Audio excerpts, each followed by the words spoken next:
ఓం నమో భగవతే దక్షిణామూర్తియే నమో నమః. శ్రీకృష్ణ పరమాత్మనే నమో నమః.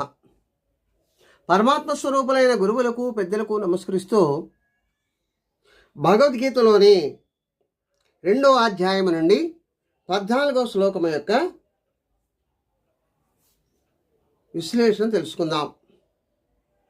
అవి ఏమిటంటే, మాత్రా స్పర్శాస్తు కౌంతేయ శీతోష్ణ సుఖ దుఃఖదా ఆగమాపాయనో నిత్యా తాం స్థితిటస్వభారత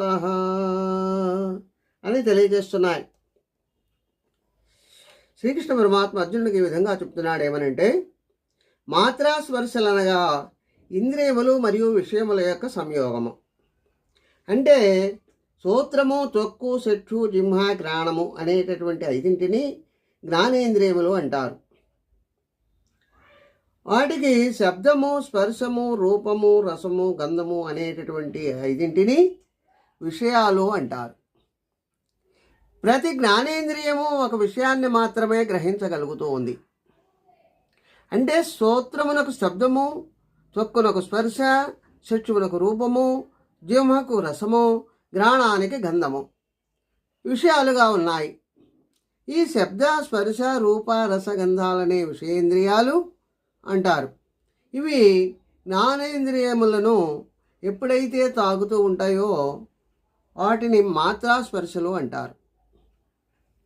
అంటే స్తోత్రమనే జ్ఞానేంద్రియాన్ని శబ్దం అనే విషయం తాకింది.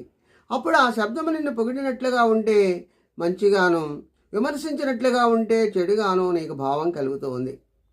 నీకు ఇష్టమైనటువంటి రుచికరమైన పదార్థములు లభించినప్పుడు సుఖం కలుగుతుంది.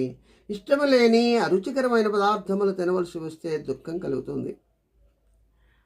అంటే శీతాకాలంలో ఏసీ దుఃఖాన్ని కలుగజేస్తుంది, అదే ఏసీ వేసవి కాలంలో సుఖాన్ని కలుగజేస్తుంది. అంటే కాలాన్ని బట్టి ఆ వస్తువు రూపము మార్పు చెంది నీకు ఒక గుణాన్ని కలగజేస్తుంది. సుగంధ దుర్గంధాలు కూడా ఈ విధంగానే ఉంటాయి. ఈ సుఖదుఖాలు వస్తూ పోతూ ఉంటాయి, క్షణికమైనవి. కాబట్టి ఓ అర్జున, ఇటువంటి సుఖదుఖాలను ఓర్చుకునే శక్తిని సాధించుకొనమని కృష్ణ పరమాత్మ చెప్తూ ఉన్నాడు. స్వస్తి సర్వే జన సుఖినో భవంతు. ఓం శాంతి శాంతి శాంతి.